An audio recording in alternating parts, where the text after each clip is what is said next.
What's up mga kapetas? Welcome na naman nga sa panibagong araw ng buhay ko.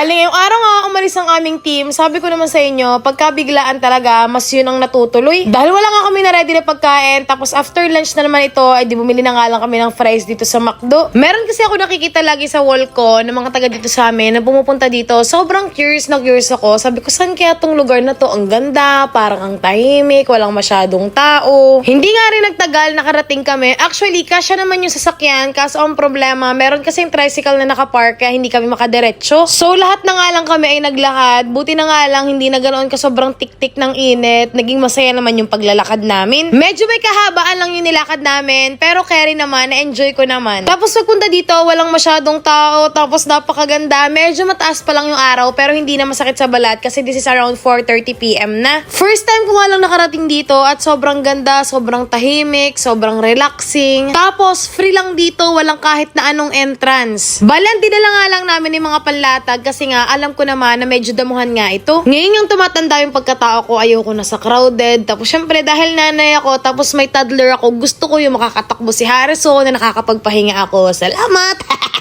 At sobrang in fairness talaga, ang perfect ng place na to para sa relaxation na gusto ko. Tapos, makakapagtakbo, makakapaglaro pa si Harrison. Actually, ang gusto ni MG ay swimming. Kaso naririndi ako magdadala ng madaming damit, magbabanlaw, liligo si Harrison, magbabanlaw ulit. Parang sobrang tanda ko na para doon. Hala!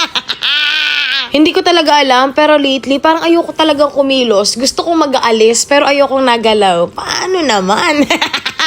At dito nga, sobrang chill lang, walang inaantay na oras, hindi nagmamadali, basta sobrang kalmado lang ng mga pagkatao namin. Ganitong trip na talaga yung gustong-gusto ng edad ko. Hala! Nananahimik yung pagkatao namin doon. Sa MJ, pumunta doon sa may dagat, nakita ni Harrison, nag-iyak, naghabol, kaya naman ito, sumunod kami. Salamat! Alam niyo naman ako, gusto ko na-experience ni Harrison yung mga bagay-bagay kasi nga malaki na siya. Sabi ko, sige, tara, paglaruin natin ng kaunting tubig lang si Harrison kasi mababaw naman nga yung dagat. Itinaas pa namin yung short niya, kakoy baka mabasa. Ew! O, diba? Sino ba naman kasing ayaw marinig yung tawang yan? Kaya naman dito, hinayaan namin siya, laro-laro ng konti, tapos nangali siya, umupo na, salamat! Tapos hanggang sa ganito, humantong na sa ganito yung buhay namin, salamat! Talaga namang yung mga relax na nasa isip ko, wala yun, nasa isip ko lang lahat yun, hala! Na para bang anak, kaya hindi tayo sa swimming pumunta dahil ayoko ng mga ganitong eksena. Pero ikaw, hindi talaga nagpatalo yung pagkatao mo. Salamat! Syempre, dahil hindi naman kami prepared sa ganito, edi ang pinanghilamos namin ay yung tubig na iniinom niya. Kaya yung relax na eksena ko sa buhay, ito, pagod yung pagkatao namin. Salamat!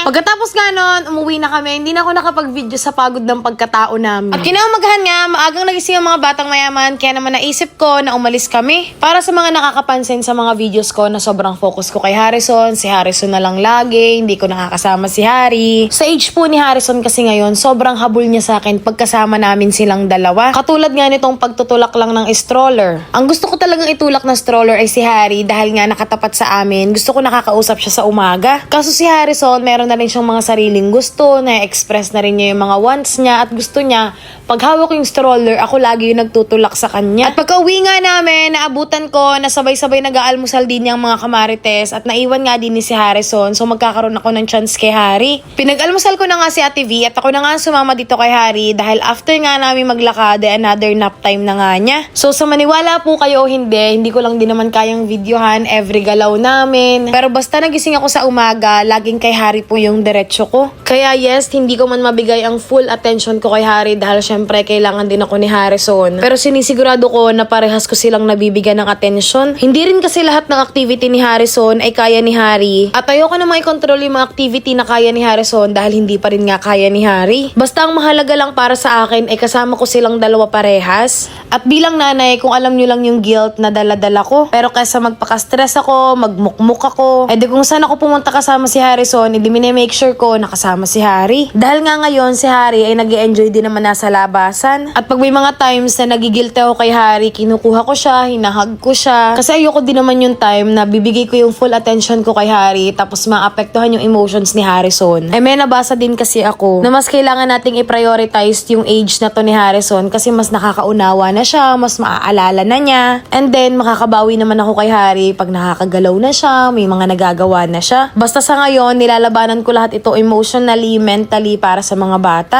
Para maging masaya, parehas yung childhood nila. Ngayon talaga, basta inaatake yung utak ko, hindi na ako nag-iim-im. Hindi ko na inapakadibdib, niyayaya ko na lang lumabas sa aking asawa, kakupunta tayo dito, basta dun sa lugar na makakapaglaro si Harrison.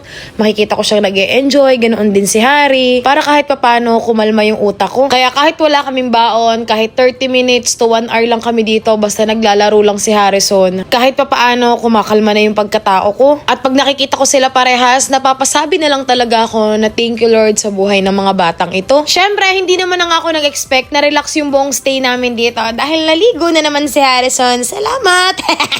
At pagkatapos nga nun, dumiretso na kami din sa mall dahil parang gusto kong bilhan ng tsinelas at laruan ng mga bata. Huwag na po kayo mag-expect sa itsura ko, sa pananamit ko, dahil may mga lakad lang po talagang biglaan. At saka sagad na po talaga ito dahil hindi aesthetic yung pagkatao ko. Sorry na. Hala! At pagka uwi nga namin, umakyat si Papa kasi basta umuwi yan, diretso talaga kay Harrison yan. Dahil sumasakit nga yung ngipin niya, tapos nalaman ko na magpaparot canal siya. Sakto, may blessings na dumating sa akin. Medyo mahal nga magparot canal, kaya naisip ko na bigyan siya ng pera. Ngayon nga tumatanda na ako, tumatanda na rin si Papa. Lahat ng gusto kong gagawin nila sa sarili nila, as much as possible ako ang magbibigay. Halimbawa, pag naririnig ko magpapacheck up, tapos bibili ng gamot, tatanungin ko talaga, magkanong nagastos mo? Kasi for some reason, gusto kong ibigay yung mga nagastos nila para doon. Gusto kong maging mindset nila na hindi na silang manghihinayang magpa-check up, pag may naramdaman, check up, para malaman agad kung ano yung nararamdaman. Kasi alam nila na ibibigay ko. Yun talaga yung ginugol ko ngayon. Kasi sa age talaga nila, mabilis na silang makaramdam. Tapos, nanghihinayang naman sila dahil syempre alam nyo naman, ang mahal magpa-check up, ang mahal ng gamot. Kaya gusto ko talaga, ako yung nagbibigay nito para sa kanila. Dini nga, gulat na gulat at tuwang-tuwa si Papa kasi hindi niya nga in-expect na bibigyan ko siya dahil wala nga kahit na anong okasyon. Manifesting na lahat ng nanonood sa akin ay nakakabawi na sa kanilang mga magulang. Kung hindi pa man, wala pa rin namang imposible. Darating yung moment na yun sa buhay natin. Basta ang mahalaga, wag tayong susuko. Dahil alam ko, yung mga magulang natin, hindi tayo sinusukuan. O siya, hanggang din na nga lamang muna. Kung ikaw ay hindi pa napapadala ng yaman, ano pa cravings, ano pa ang ginagawa mo di yan? Sige na, comment na at papadalhan. Dali! Sobrang thank you Lord po talaga sa araw na ito. Bukas po ulit ha! Para sa patuloy na pa-cravings, huwag niyo kalimutan i-check ang ating comment section at baka ikaw na rin ang manalo ng brand new phone. Salamat!